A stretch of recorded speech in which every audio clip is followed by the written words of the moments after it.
Salut tout le monde, salut à tous, on se retrouve dans la taverne. Aujourd'hui je suis en compagnie de Vincent du club de Montpellier, donc, qui est un joueur émérite de Flemme au soir.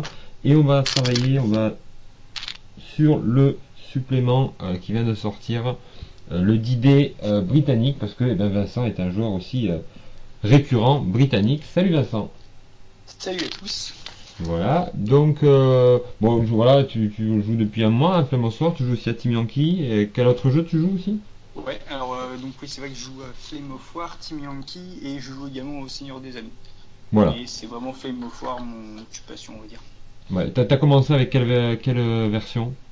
Alors j'ai commencé en V3, ça devait être aux alentours de 2014-2015, et j'ai commencé avec les Anglais, et je joue principalement anglais en fait. Que anglais. Ok. Ça marche. Donc voilà, il y a le D-Day britannique qui était quand même pas mal attendu.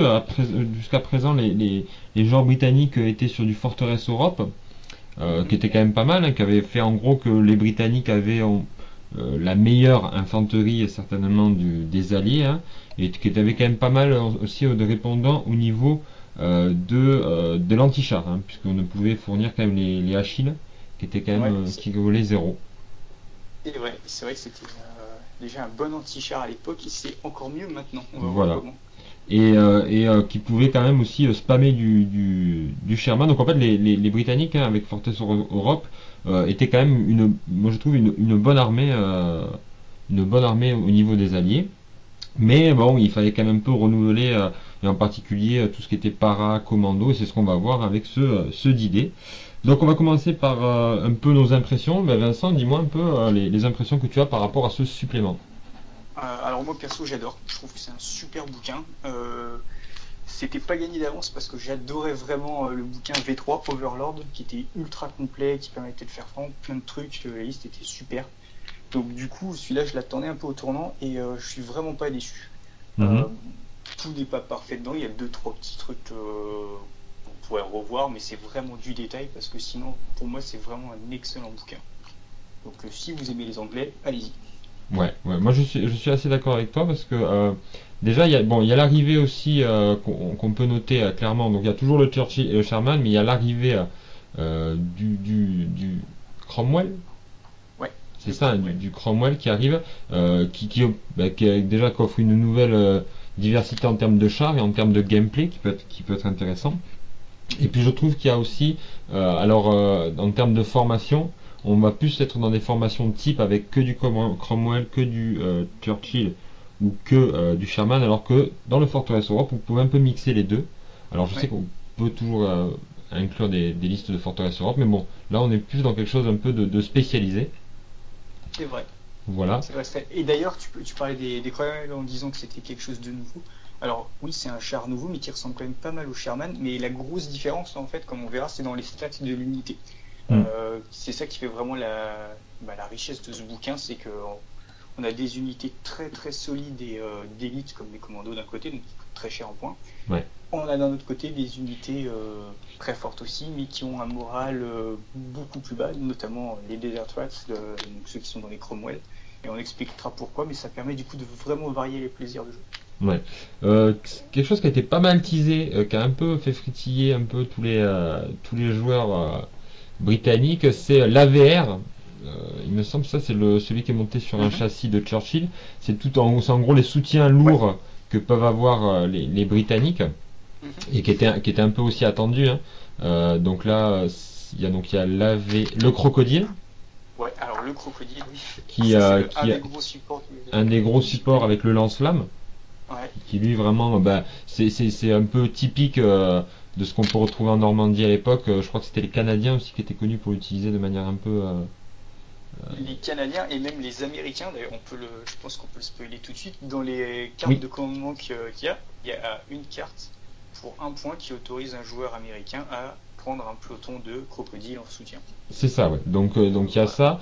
On continue avec les châssis de Churchill puisqu'il y a l'AVRE, qui est une sorte de, en gros, d'artillerie sur chenille, hein, et qui est une sorte de soutien à courte portée, puisque quand même il a 15 cm. Donc c'est vrai que bon. Et sur le châssis par contre du Cromwell, il y a le Centaur que je trouve quand même pas mal du tout. Parce que, alors certes, il est cher, hein, il est cher, mais il est bien. Mais bon, on a quand même une artillerie qui est mobile, qui touche à 120 cm et qui rigole zéro quand même. C'est clair. Alors du coup, juste pour revenir un peu sur le crocodile et sur l'Avre, comme pour ceux qui auraient joué en V3, donc ça sert à rien de comparer deux versions, je sais, mais juste histoire que les gens se rendent un peu compte. Avant, le crocodile, il y avait un front de 13, ce qui le rendait vraiment imbutable, parce qu'à l'époque, le 88 avait aussi un anti-tank de 13. Maintenant, le front du crocodile est passé à 11 et le 88 est passé à 14. Je crois même qu'ils ont un 88 encore plus gros, qui est passé à 16, il me semble. Donc le crocodile est moins imbutable qu'avant. Il reste quand même très très fort. Et pour ce qui est du Havre, alors je sais pas comment ça se prononce, moi je dis Havre, mais ça se trouve c'est AVRE. Oui, Havre, on peut dire Havre. Voilà, bon, moi ce sera Havre. 15 cm, il a aussi une règle spéciale qui s'appelle Bunker Killer, ou Pétard peut-être, c'est plutôt. Pétard, Qui en fait lui permet de faire un bombardement d'artillerie en ne tenant pas compte de la règle de Danger Close. Donc normalement tu dois être à plus de 10 cm du gabarit pour pouvoir faire un bombardement. Bon, là, vu que la portée c'est 15 cm, tu peux être plus proche et tirer. Ça le rend un petit peu plus polyvalent que s'il y avait la règle normale qui permettrait grosso modo de tirer t'as pas beaucoup de marge de manœuvre, quoi. En termes de nouveaux matos, on va avoir aussi il y a les Priest, mais les cartes vous peuvent les transformer en sexton, voilà. Et ensuite on a en aérien, est-ce que c'est le Typhoon, c'est un nouveau ou pas? C'est un nouveau par rapport à Forteresse Europe. Voilà. C'était déjà un grand classique à l'époque et je suis vraiment content de le voir revenir celui-là. Voilà. Après, en termes de véhicules, on est sur du classique. Par contre, le Churchill va avoir, il me semble, un blindage, une amélioration de blindage, non? Oui, tu as l'option d'en prendre un des trois dans le peloton, je suis en train de regarder la page, pour upgrader en fait le front, passer de 9 à 11. Voilà, donc ça fait pas mal du tout. Ce qui est pas mal du tout, hein, c'est ça. Pour 2 points de plus, on peut les passer en late et avoir donc ce front de 11, late 75. Voilà. Bon, ça fait quand même 20 points le peloton de 3 chars, c'est quand même assez cher aussi, mais bon, c'est un super char, donc franchement, ça les vaut. Et on verra après qu'il peut y avoir des bonnes synergies avec les cartes pour les troupes. En termes de troupes maintenant, les Britanniques sont toujours une très très bonne troupe. Par contre, la guerre se faisant, ils ont quand même, il me semble, une motivation qui est beaucoup moins élevée, non? Voilà, c'est ça. Et d'ailleurs, ça avait déjà commencé en Mid-War, là, parce que quand on regardait les Rats, ils avaient aussi la règle Fight Another Day, qui était grosso modo un last stand à 5+. C'est-à-dire le moral n'était pas forcément folichon. Donc là, c'est un des gros changements de cette version, c'est que apparemment l'anglais dans cette version, donc on verra, il a quand même un bon moral en contre-attaque, il a un moral classique. Mais pour ce qui est du last stand, c'est plus délicat la plupart du temps. C'est ça. Donc on va dire que c'est la durée de ils ont pris en compte que c'est des troupes qui combattent quasiment depuis le début de la guerre. Et donc il y a une sorte de lassitude en fait. C'est ça. Voilà. Bon, voilà, on a fait un peu notre tour de ces des unités qu'on peut retrouver. On ira après plus en détail peut-être dans les listes. L'un des apports du DD, c'est les cartes, et c'est les nouveaux apports de cette. Je sais pas s'il y avait des cartes sur la précédente version, parce que moi j'ai regardé. Non, ça c'est la nouveauté, ça. Voilà. Est-ce que tu peux nous parler de on va dire ton top carte? On va pas toutes les passer. Moi j'ai choisi plusieurs cartes. Alors déjà il y en a 47 dans les cartes de commandant, donc c'est énorme. Dans toutes ces cartes il y a un peu de tout. Il y a de quoi faire des nouvelles unités. On a parlé du Sexton tout à l'heure. Il y a aussi pour faire les Sherman Flay, ceux qui avaient le matos anti-mine devant, et puis il y a aussi d'autres unités. Il y a de quoi faire des divisions spécifiques avec des règles spéciales. Il me semble que tu peux faire les éclaireurs et tu peux faire les Sherman du débarquement aussi. Exactement, voilà. Et ça, c'est aussi, tu as d'autres formations. Je crois que tu as 3 formations en rab. Tu dois avoir des Canadiens. Voilà, c'est ça. Un peloton de reconnaissance canadien, le Breaching Group, là, donc c'est ce dont tu parlais, Mm. et un peloton de reconnaissance anglais. Ça te permet de faire 3 formations en plus. Ouais, pour ceux qui aiment les demi-heures. Voilà, par exemple. Et du coup, alors moi, mon top, t'as dit quoi, top 3? Ouais, non, top 5, vas-y. Allez, top 5, très bien.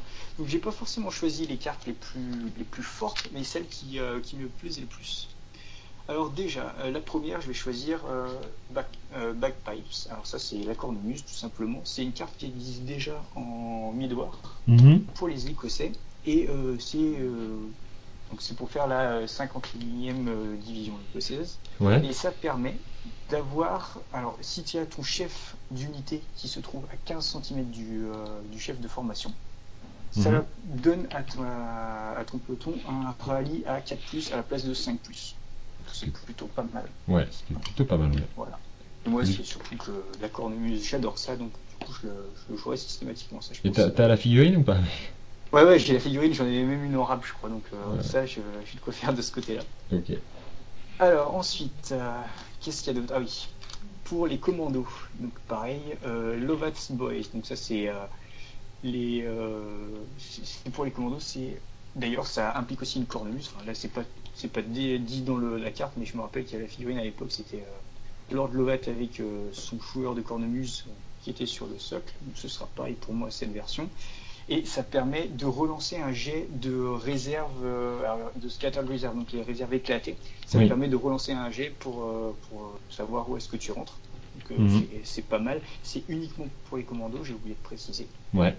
Et tu peux aussi utiliser cette carte, une fois que tu as lancé ton jet de réserve, tu peux défausser ta carte et tu peux relancer tes jets de réserve, grosso modo. Ouais. Voilà, c'est fun, c'est cool. Moi, c'est principalement, encore une fois, parce qu'il y a Lovat et son joueur de cornemuse, donc je trouve ça cool.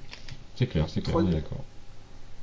Troisième carte, donc toujours les commandos, Tommy Guns. Alors ça, c'est cool. Ça te permet d'échanger pour un point un des socles de ton unité pour donc normalement c'est des rifles MG, ça rov de 2 ça avance pas, rov de 1 non c'est l'inverse, non si c'est ça, rov de 2 à l'arrêt, rov de 1 quand ça bouge, voilà ça rov de 2 quand ça bouge, rov de 2 à l'arrêt, donc voilà ça te permet d'avoir un petit peu plus de répondants quand tu avances.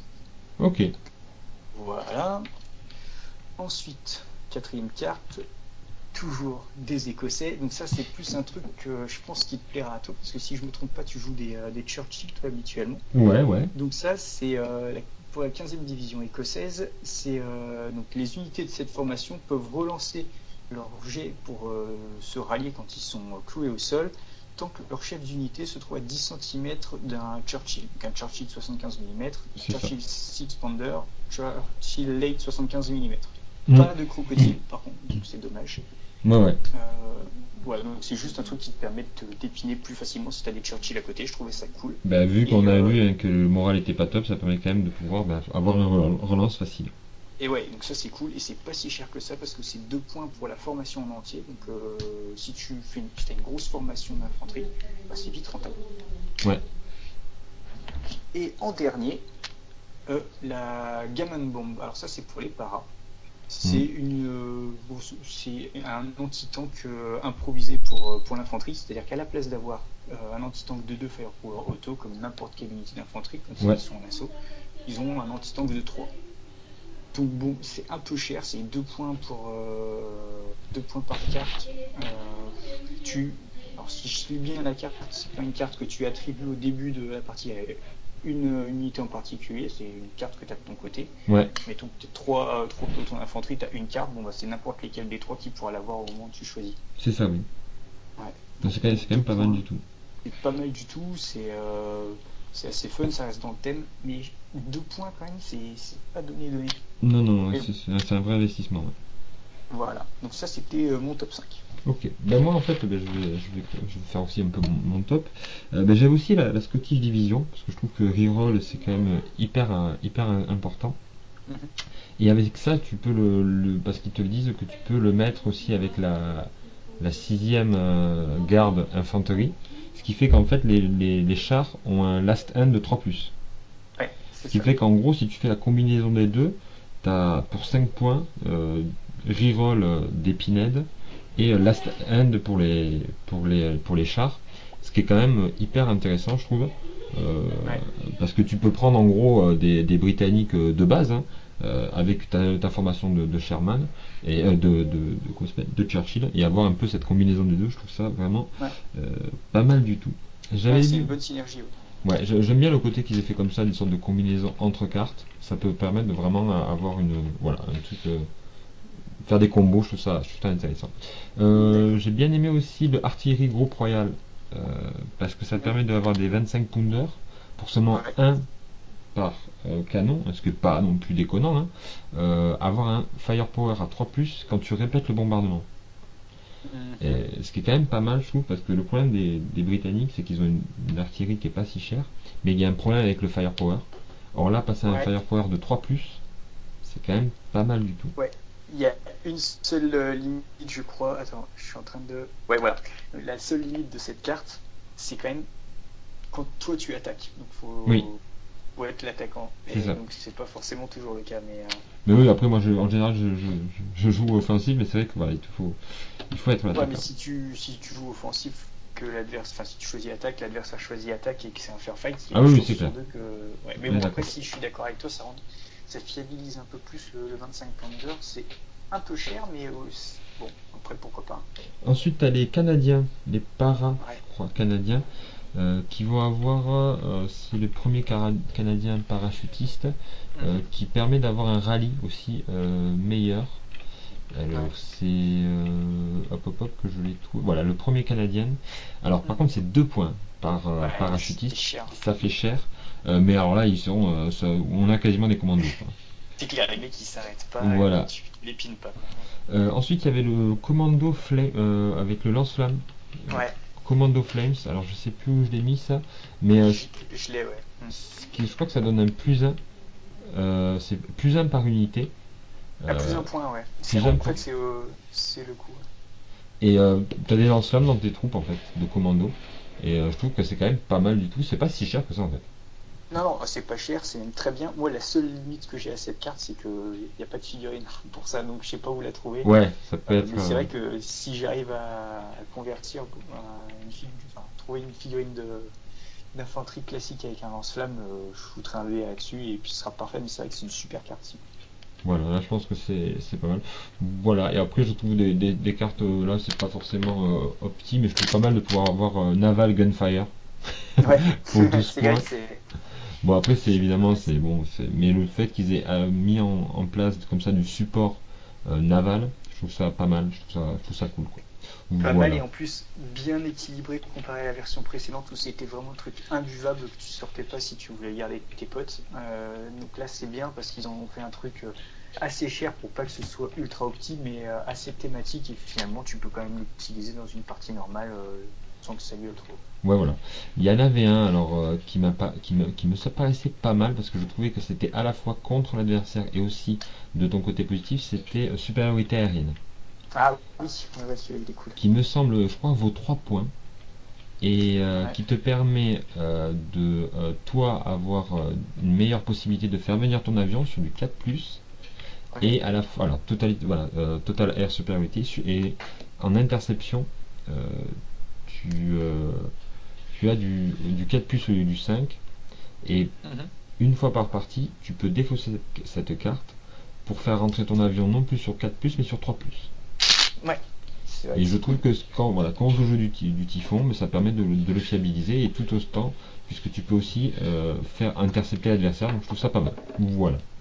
Alors ça c'est super cool. Moi j'ai encore une fois juste une toute petite remarque mais qui ne concerne pas les Anglais pour le coup mais les Allemands. Ouais, Je trouve ça dommage que les Allemands aient pas d'option d'avion. Alors je sais qu'en Normandie il y a beaucoup moins d'avions allemands que d'avions anglais mais mm. il y en avait quand même. Ouais, ouais. Et ça aurait quand même été sympa de leur filer l'option d'avoir un avion, quitte à ce qu'il n'y ait qu'un seul avion au lieu de des deux habituels, ou alors qui rentre sur 5+ à la place de 4+, mais qui ait quand même cette option. Parce que là, finalement, on a une carte qui, à moins de jouer contre un Allemand qui joue Fortress Europe avec un Stuka, Ouais, bah, va pas se servir, enfin en tout cas va servir que pour l'arrivée sur 3+. Donc ouais, c'est ça, c'est on est juste un d'accord. petit. Voilà. Après, à voir si dans les futurs suppléments allemands, par exemple, je sais pas si avec les SS ou quoi, ils comptent offrir un support aérien, je Ah sais ouais, pas. peut-être, ce serait Parce que c'est vrai d'après que c'est ta remarque est tout à fait juste, hein, mais je vois que le prochain, c'est le supplément SS, il me semble. ouais. Donc peut-être. Après, ça peut servir pour les en tournoi quand tu joues par exemple pas forcément allié contre Axe ou tu joues allié contre allié, bon bah c'est sûr que là ça fait toujours plaisir d'avoir ça. Et si l'autre il a un Thunderbolt, bah t'es content de lui mettre cette carte là, mais C'est clair. je suis pas sûr. Ouais. Oui, d'accord. Oui, face à de l'allemand pur, ça dépendra clairement de ce qu'il y a en face. De la période dans laquelle il le joue. Ouais. Ok, bon, on a vu ces cartes, il y en a beaucoup, hein, vous le verrez, si jamais vous achetez les paquets, il y a de quoi faire, de quoi s'amuser allègrement. Alors, ben, on va passer maintenant un peu à l'analyse de listes qu'on a montées, là, voilà, un peu, on a pris un peu le parti de vous proposer des listes. Alors, la première liste que tu proposes, c'est celle de commando. Alors déjà, un peu, Ouais. explique-nous comment tu fais tes listes, et Ouais. Alors ensuite, déjà, alors déjà petite information, je suis pas non plus un joueur tournoi. Je suis un joueur qui adore Flame of War, donc qui passe pas mal de temps à réfléchir à ses listes, aux unités ou quoi, mais je suis pas un tournoyeur pur, donc mes listes sont pas forcément ultra optiques. oui, J'essaie après, d'avoir une liste thématique et de la rendre la plus optimisée possible. Donc, ok, c'est comme ça. Donc, comment je fais pour faire mes listes? Alors, mes listes d'infanterie, déjà, pour ce qui est des listes anglaises, j'essaye d'avoir la plus grosse formation possible. C'est-à-dire qu'en infanterie, on a la possibilité d'avoir, généralement, en plus de nos pelotons d'infanterie, on a un mortier, on a un canon, enfin des canons anti-tank et on a de la reco dans la formation. Ça permet quand même d'avoir un gros truc et de fiabiliser le moral. Donc généralement, j'ai mon QG, au minimum 2, mais généralement 3 pelotons d'infanterie, ouais, un peloton de 4 mortiers, mhm, un peloton de 4 six-pounder et un peloton d'universal carrier en recours. Donc ça fait tout partie de la formation, donc déjà ça permet d'avoir un truc assez fiable. mhm, Et ensuite, en soutien, généralement, j'ai toujours un peloton d'artillerie 25 Pounder. mhm, Pour V3, j'en jouais souvent 2. Maintenant, je me calme un peu, j'essaie d'en avoir plus qu'un. Et au minimum 4 AT-14 en anti-char. Donc soit 4 M10, soit 4 17 Pounder, voire plus si possible. ouais, Donc, avec ça en tête, la première liste que je vais présenter, c'est une liste commando. Donc, la liste commando, déjà, elle va aller exactement. Enfin, elle ne va pas tout à fait respecter ce que je viens de dire, parce qu'on n'a pas d'Universal Carrier dans la formation. On l'a en mhm, soutien, mais elle fait pas partie, elle n'est pas intégrée. Et on n'a pas non plus de Six Pounder dans la formation. Donc, déjà, ça limite un peu plus, mais les commandos ont un bon moral, donc ça contrebalance un peu. Alors, liste numéro 1 de commando. Le QG, donc c'est un QG commando classique, 3 pelotons de commando, donc ouais, ça fait 13 points le peloton, ça monte vite, et un peloton de 3 mortiers. Donc la particularité des commandos, c'est soit par 3, soit par 6. Par 6, ça fait quand même très cher, donc j'en ai pris que 3. mhm, Ça, c'est ma formation de base, 48 points. ouais, Déjà, c'est quasiment la moitié de l'armée. c'est ça, Et ouais, 52 points en soutien. Donc en soutien, les 25 Pounder, un peloton de 25 Pounder. Et la faiblesse des commandos, en fait, c'est leur anti-char. Ils n'ont pas, comme on l'a dit, de 6 Pounder intégré à la formation. mhm, Ils n'ont même pas la possibilité d'en prendre en soutien. Donc, du coup, première chose, c'est que je prends des M10. Donc 4 M10 des HI1, donc avec les 17 Pounder. ouais, Et c'est tout ce que j'aurai en anti-char. Donc là, ça fait un peu léger. Donc, pour essayer de contrebalancer ça, je rajoute un typhon. Alors le typhon, j'adore ça comme avion, sauf que le truc c'est que en V4, ils sont trained maintenant, ils touchent sur 4+, en bombardement, et avant c'était sur 3+, ça les rendait un peu plus fiables. Bon, avant oui, ils rentraient sur 5+, maintenant ils rentrent sur 4+, donc je pense que statistiquement ça se vaut, mais c'est pas non plus l'équivalent d'un autre peloton anti-char. ouais, Donc à d'accord. voir si ça fait le taf. Et pour finir, pour aider un peu à l'assaut, un peloton de 3 Sherman 75 mm. Ok, donc Voilà. là, c'est quand même une belle liste d'infanterie, quand même. Une belle liste d'infanterie. Les commandos, voilà, ça se joue avec moins de chars que enfin, qu'une liste habituelle. Mhm. Mais là, j'ai conscience, cette liste, elle est un petit peu faible niveau anti-char, donc c'est pour ça que j'ai une variante de cette liste. Ouais. La base reste la même. Mhm. C'était juste les soutiens qui vont changer. À la place d'avoir l'avion, donc le typhon, Oui. j'enlève le typhon Ouais.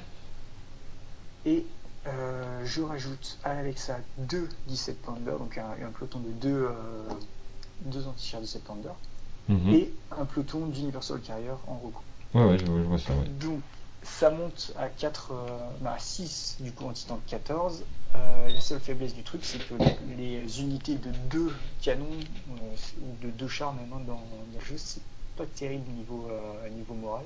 Ouais. Et là, j'ai du mal à en faire rentrer plus. Donc je pense que Oui. c'est un peu la limite.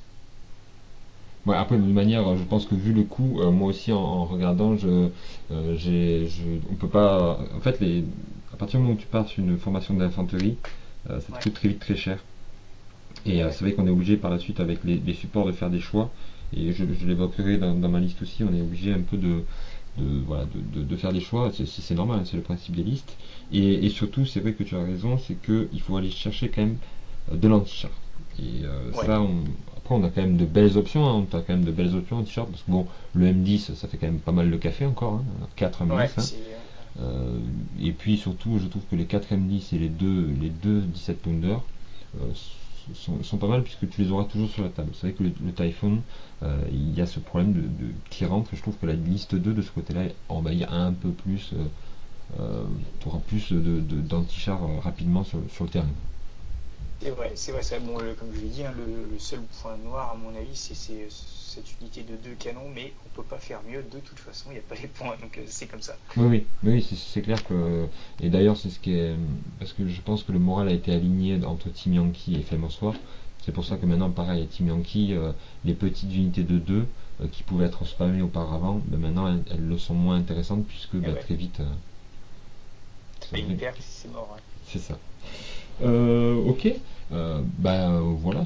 Après, en termes de philosophie, comment tu la vois, cette liste? Plutôt offensive ou plutôt. Ouais, alors plutôt offensive. Alors sachant que c'est la liste du bouquin avec le meilleur moral. C'est-à-dire que je vais peut-être parler un peu des stats pour monter un peu, parce que pour ceux qui ont encore jamais entendu parler des commandos Flame of Force, c'est quand même quelque chose. Donc, une section pour donc déjà ils sont touchés sur 4+, comme tous ce qu'on appelait les vétérans en V3 maintenant c'est Careful, donc touché sur 4+, donc c'est bien. Fearless, donc 3+ en morale, et ça c'est 3+ quoi qu'il arrive, même en last stand, même pour dépiner, enfin voilà, c'est 3+ tout le temps. Skill de 3+, donc pour tout ce qui est ordre de mouvement, bah c'est cool, c'est quand même assez fiable. Ouais. Et surtout, ce qui fait la grosse particularité du commando, c'est qu'il touche sur 2+ en assaut. Donc le commando, quand il arrive au corps à corps, il défonce tout. Le seul truc, c'est que il défonce tout, mais s'il doit défoncer du char au corps à corps, il a qu'un anti-tank de 2 sur le toit d'un char. Bon bah c'est pas non plus super fiable si c'est un tigre en face. C'est même pas la peine d'en parler. Il y a bien un piat dans chaque section, mais voilà, c'est un piat pour. Enfin, c'est pas possibilité d'en prendre un deuxième comme pour les paras. Donc, c'est pas grave, hein. Quand même, la philosophie avec cette liste, c'est à l'assaut. Donc, je pense que j'attaquerai la plupart du temps. Ouais. Après, si je veux que je joue contre une liste full char, là, je pense que par contre, c'est un des rares cas où je défendrai. Genre, pas du tout d'infanterie. Et parce que le commando en défense, c'est quand même bien costaud aussi. Mais ça perd un peu du coup de son intérêt. Oui, d'accord. De toute façon, les listes un peu comme ça, Nemesis, c'est quand tu tombes que sur du full char. Mais bon, après, lui, il va aussi au bout d'un moment, être obligé de venir chercher les objectifs, et ça peut. Là, tu peux aller le chercher à l'assaut, quoi. Tu peux. Alors, il y a aussi un truc dont on n'a pas parlé, mais tu peux être pas avec les commandos, pas forcément avec cette liste, mais avec une liste avec encore plus d'unités d'infanterie, c'est faire une attaque de nuit. Parce qu'une attaque de nuit, du coup, tu attaques et tu as toutes tes unités d'infanterie qui. J'ai oublié de préciser, faut que le défenseur ait des champs de mine. Donc c'est que dans certains types de scénarios, donc c'est pas fiable à 100%. Si tu choisis attaque et que l'autre choisit attaque aussi, bon bah là, pas d'attaque de nuit, c'est comme ça. Si tu choisis attaque et que l'autre choisit manœuvre, c'est pareil. Donc voilà, mais bon, si jamais tu vois que tu tombes contre une liste défensive, puis que tu te sens un peu pousser des ailes, ben, voilà, attaque de nuit, et puis Ouais, ouais. Ça peut être une solution après dans des mm, cas spécifiques, mais te ouais, permettre de. Après, il faut jouer sur le terrain. Il va falloir jouer sur le terrain clairement et sur c'est le ça. placement des objectifs aussi, hein. Ouais, ouais, ouais. C'est aussi important. Bon, en tout Bon, cas, c'est une liste fun à jouer. Voilà. oui, je pense que ouais, de toute façon, avec tous ces commandos, ça peut être que fun. Euh, la version 2 maintenant, tu vas centrer sur le Cromwell. Ouais, alors la liste de Cromwell. Donc déjà, on peut dire que c'est l'exact opposé, je pense, des commandos. Parce que même si les commandos, c'est une liste d'infanterie avec le meilleur moral du livre, le Cromwell, c'est une liste de chars avec probablement le moral le plus bas du livre. Donc c'est un petit peu le jour et la nuit entre les deux. Ouais. Ma liste numéro 2, donc c'est les Desert Rats. Il y a deux listes de Cromwell dans le bouquin. Il y a une liste de Cromwell de reconnaissance. Donc moi, ce sera pas celle-là. C'est la liste de Cromwell classique. Mhm. Donc, cette liste-là. Alors, donc, pareil, quand je fais une liste de chars pour Flame of War, j'ai un petit peu moins de prérequis que pour les listes d'infanterie. La seule truc que j'essaie toujours d'avoir en tête, c'est d'avoir toujours assez d'anti-tank 14 plus dans ma liste pour contrer les éventuels tigres ou panthères. J'aime bien toujours avoir un peloton d'infanterie, même si c'est un petit peloton, généralement un motor platoon qui est plus petit qu'un peloton d'infanterie normal. Mhm. Ça, c'est pour une question de points. Mais voilà, j'aime bien toujours en avoir quand même. Et minimum 3 pelotons de chars dans la formation. Ouais. Normal. Alors, donc du coup, pour ma liste, un QG avec un Cromwell. Mhm. Ensuite, 3 pelotons de 3 Cromwell et un Firefly. Ouais. Et ensuite, un peloton de 2 Crusaders anti-aériens. Alors, c'est la Ça, particularité c'est. du. Pardon, je te coupe. La Ouais, particularité du Cromwell, c'est qu'il peut inclure des Firefly dans ses unités, ouais. ce que ne peut plus faire le Shaman, puisque le Shaman il va mettre ses Firefly dans un seul peloton. Ah, alors si, justement, Alors, ça c'est la liste des Sherman D-Day qui fait ça, mais la oui, liste de Sherman qui ressemble à celle de Forteresse Europe fait comme pour Forteresse Europe, elle a toujours un Firefly oui, oui, intégré. oui, oui, bien sûr. Mais c'est vrai que tu as raison, pour ce qui est de la liste D-Day, la liste, comment ils appellent ça, je l'ai plus en tête, mais déjà ils ont que 3 chars par unité et Ouais, une unité de 3 Firefly. c'est ça. Donc, pour le Cromwell, pourquoi j'ai mis ces 2 Crusaders anti-aériens dans la formation, alors que c'est exactement le même problème que pour les canons anti-chars avec les commandos. Dès que tu en as un qui a une perte, bon, bah, tu testes directement. Mais bon, bah, ça grossit un peu plus la formation déjà, vu que le last stand chez les Desert Rats, c'est pas la folie. Ouais, c'est toujours une unité de plus à détruire pour l'adversaire avant que je teste. Mhm. Et puis c'est surtout une cible en plus pour les tigres ou les autres chars qui viseront pas mes Sherman. Mais Ouais. oui. Ensuite, donc en soutien, 4 sextons. Donc en fait c'est 4 priests et avec la carte de commandement, bah, ça se transforme en sexton. Donc c'est les mêmes stats qu'un 25 Thunder mais monté dans un châssis blindé quoi. Ouais. Donc ça fait qu'ils sont pas pinables et surtout ils peuvent se déplacer plus facilement. Oui. En recours, alors une petite unité de Daimler, donc 2 Daimler avec un petit canon par-dessus et les Dingo. Mhm. Ça c'était une espèce de petite Jeep blindée, donc voilà, c'est Oui, oui, plus pour la reconnaissance que pour faire quelque chose, mais voilà. ouais. Un peloton de 4 M10 17 Pounder Toujours là, ouais. pour l'anti-char. Et ça veut dire quand même cette liste, il y a 4 plus 3, il y a 7 anti-tank 14, donc bon, c'est pas mal. Oui, oui, ça. Et pour finir, Ouais, d'accord. pour finir, pardon, un petit peloton d'infanterie, donc Desert Rats Motor Platoon. Donc c'est pas l'idéal, j'aurais préféré avoir les points pour rentrer un peloton d'infanterie normal, mais voilà, pas Ouais. les points, donc là c'est 5 points, ça me permet quand même s'il y a un objectif dans une maison, d'aller le choper, chose que je peux pas faire avec des chars, ou alors de défendre un objectif en étant enterré dessus, ou alors encore une fois de défendre un endroit. Un char peut pas s'approcher à une certaine distance d'une maison s'il y a de l'infanterie à l'intérieur, donc ça peut toujours être un peu emmerdant pour l'adversaire. On est d'accord, de toute façon, moi, quand j'avais toujours reconstruit mes listes de chars, en général, je mettais comme ça un ou deux petits platoons de motors pour faire de l'infanterie, mais c'est difficile d'aller caser une compagnie, hein, clairement, si on veut vraiment jouer du full char. Ouais, c'est clair que à la limite on peut virer les Crusaders anti-aériens de la formation et même ça suffit pas parce que ça fait 7 points donc c'est 8 points le tour d'infanterie donc non ouais. Mais bon, tes Crusaders sont aussi là pour jouer à l'infanterie adverse, donc bon. Bah oui de toute façon contre l'infanterie c'est pas trop le souci, c'est plus pour tenir un objectif ou aller choper un objectif qui serait inatteignable pour un char quoi. C'est ça.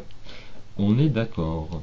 Ok, bon, bah, c'est deux belles listes quand même. T'as de quoi jouer sur les.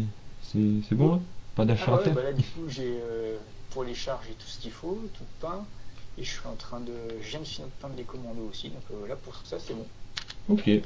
Bon, moi je vais vous proposer une liste de para. Hein. Alors moi j'étais plutôt sur des listes de chars actuellement. J'ai monté une liste. J'aimais bien le côté Forteresse Europe parce que je montais une liste de Churchill et avec laquelle je mettais une base de Churchill, le QG et un platoon. Et après j'ai rajouté 2 platoons de Sherman avec à chaque fois un Firefly à l'intérieur. Donc ça, et après des M10 et tout le tintouin. Donc c'était pas mal, j'aimais bien jouer à cette petite liste. Mais bon là j'ai choisi un peu de changer et de sortir mes paras. Alors donc je suis parti sur une para compagnie hein, avec le HQ et 3 platoons. Alors par contre j'ai pas pris les gros platoons parce qu'ils sont vraiment chers. J'ai pris les petits platoons de 5 unités il me semble qui coûtent 8 points. Voilà, donc je suis parti sur ça. Toujours dans la même idée un peu que toi, il me fallait de l'anti-chat, donc j'ai pris un 17 pounder. On peut le prendre dans la compagnie quand on a les paras. Ça c'est super. Voilà, ce qui est quand même pas mal du côté des parachutistes. Et j'ai pris quelque chose que j'ai découvert, et donc je pense que je vais acheter la figurine pour ainsi tester de nouvelles marques de figurines. C'est le 75 Light Troop, le canon. J'en ai pris 4 et un petit de 2. En fait, j'en ai pris 6 au total. Parce que j'aime bien l'idée que c'est un canon qui va suivre l'infanterie. Qui tire certes à 160, donc un peu moins bien que on est d'accord, que le 25 pounder. Mais finalement, il a le même firepower. Et l'idée, c'est qu'il puisse suivre plus facilement l'infanterie. Donc voilà, je sais pas trop. À tester, mais je trouvais que c'était pas mal de au moins utiliser le matos qu'avaient les paras à l'époque. Ah bah oui, c'est une super idée, surtout comme tu l'as dit, ça fait partie de la formation, donc niveau moral, toi c'est sûr que tu feras jamais, c'est clair et net. Voilà. Mais il faut du support, alors en support, je suis parti sur une formation de Sherman, avec un HQ à 8 points. Alors du coup quand tu dis Sherman, tu parles de laquelle? Parce que dans le bouquin, il y en a deux là, comme on a dit tout à l'heure, c'est la d'idée. Ah d'accord, Sherman d'idée, ok. Donc le Sherman d'idée avec 12 points pour 3 Sherman le premier platoon et 16 points pour 3 Firefly. Donc t'as combien? T'as 2 pelotons de 3 Sherman et un peloton de 3 Firefly? Alors je vais te dire ça. Non, j'ai juste... Non, j'ai juste un peloton de HQ. Donc le HQ, le Sherman d'idée Armored Troop, le premier que je prends c'est un Sherman. Ouais. Et après, je prends aussi en fait je prends 2 Sherman en fait. Ouais, tu prends 2 Sherman et tu prends un troisième de Firefly, c'est ça? Non, là je pense que non, parce que non, j'ai marqué que les deux de Sherman en fait. D'accord. Les 2 de Sherman. Donc pour avoir un peu de char. Et je mets 2 Daimler, 2 formations de Daimler pour avoir 2 Rocco et potentiellement comme ça un peu avoir une projection plus importante. Je mets ainsi un Typhoon pour avoir de l'anti-char. Voilà, donc ça me... Et puis après j'ai pris la carte Gammon Bomb pour 2 points. Et la carte de support aérien. D'accord. Voilà. Donc Donc tu as réussi à faire une double formation avec des paras, déjà chapeau, parce que c'est vrai que ça coûte cher en points. Donc, Mais après, alors c'est une petite formation, hein, comme tu peux le voir, puisque j'ai pas, puisqu'à chaque fois il n'y en a que 5 dans chaque platoon. Donc c'est à mon avis la faiblesse de la liste, c'est le manque d'anti-char. Parce qu'au final, Ouais. d'anti-char, j'ai que les deux 17 Plunder et les pauvres Sherman. Donc Ouais. clairement, j'ai rien. Hein. J'ai le Typhoon quand même. Ensuite, en termes... par contre, j'ai voulu un peu miser sur de l'artillerie en fait. Clairement, Ouais. j'ai voulu miser un peu sur de l'artillerie, voir un peu ce que ça faisait. Voilà. Et il me semble même qu'il me manque quelques points.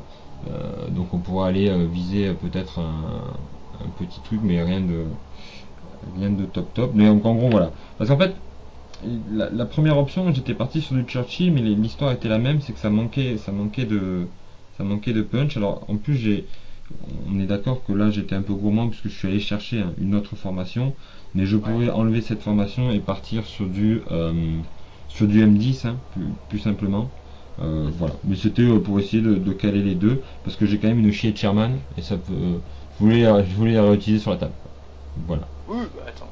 Et puis de toute façon, faut tester. Hein. Voilà, je testerai. Après, peut-être que ça sera quelque chose qui pourra un peu évoluer, mais voilà. Ou peut-être mettre moins avec les points qui restent, peut-être augmenter les platoons. Certains platoons allaient passer avec un peu plus nombreux.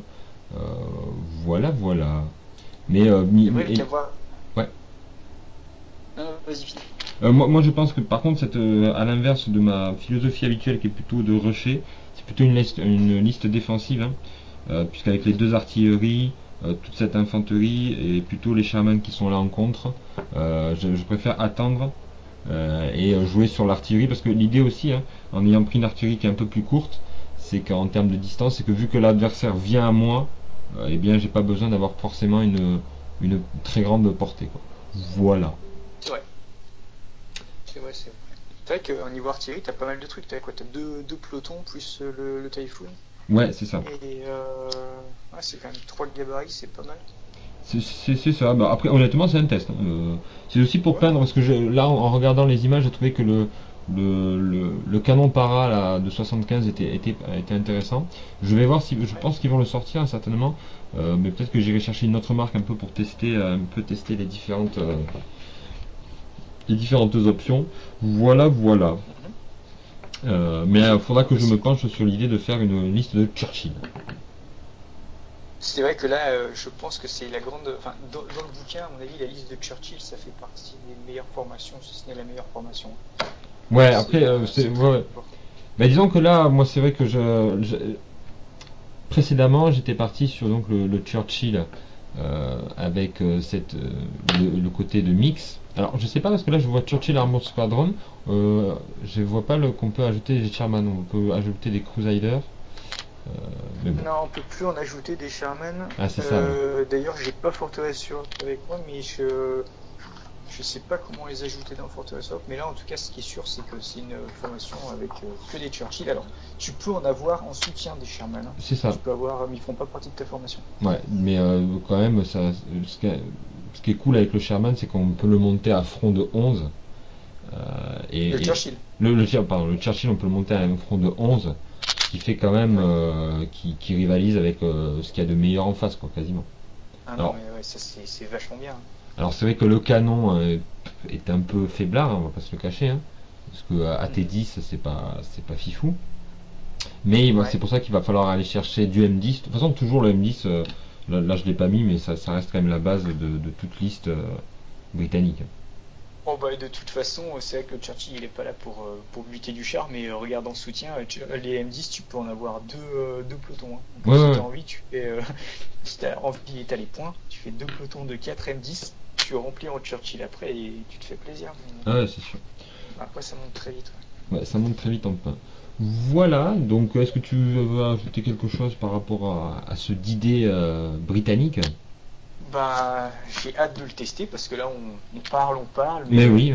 Voilà, on n'a pas la possibilité de le tester pour le moment, donc ça me démange un peu. Mais, voilà. On peint, tu combles les. On peint, ouais. Oui, c'est sûr, du coup c'est cool, ça permet d'avancer niveau modélisme. Voilà, c'est ça. Non, mais c'est vrai que bon après nous on est donc sur on joue hein, sur Montpellier. Si jamais il y en a qui regardent la vidéo et qui se ça peut intéresser. Il y a un Ah ouais, club ils sont les qui est bienvenus. très actif hein, sur Montpellier. Hein. Ouais, bah on essaye d'attirer le plus de monde possible. Il y a que des gens sympas, voilà, venez. Voilà. On se prend pas la tête. Voilà, il y a une grande diversité. Il y a du Blue Red Sky, il y a du Flame au Soir, il y a du Team Yankee, il y a aussi du Seigneur des Anneaux. Ouais. Et Le Seigneur des Anneaux, beaucoup, ouais, c'est la majorité dans le pub, j'ai l'impression. ouais. Et puis au petit coucou aux Toulousains qui joue pas mal à Flemme ça aussi. Et il y a aussi il me semble Étienne qui joue britannique, ou il y a moins, il y a Étienne aussi qui joue britannique. Et là donc il y a un petit coucou aussi à Adrien qui attend impatiemment le Bragation avec ses Russes. Ah ouais, C'est vrai que bientôt normalement. bientôt normalement, ouais, parce que là clairement je pense que les Russes sont un peu commencent un peu à être à la peine face aux chars allemands. Et Ouais, mais vu les previews qu'il y a eu, à mon avis, ça valait le coup d'attendre. ouais, On verra, mais l'arrivée je des pense IS que va les faire du bien. Ouais, je pense qu'ils seront pas à plaindre et ils seront un peu comme les Anglais, on sera content d'avoir attendu un an quasiment pour C'est avoir ça. notre bouquin. C'est ça, c'est ça. Bon, ben on va se quitter hein, sur ce. Ouais. Merci Vincent. Bah, merci à toi pour l'invitation. Voilà, et on se retrouve si jamais il y a des suppléments Et puis, qui seront avec plaisir. analysés. Allez, ciao. Ciao, bonne soirée. Hop.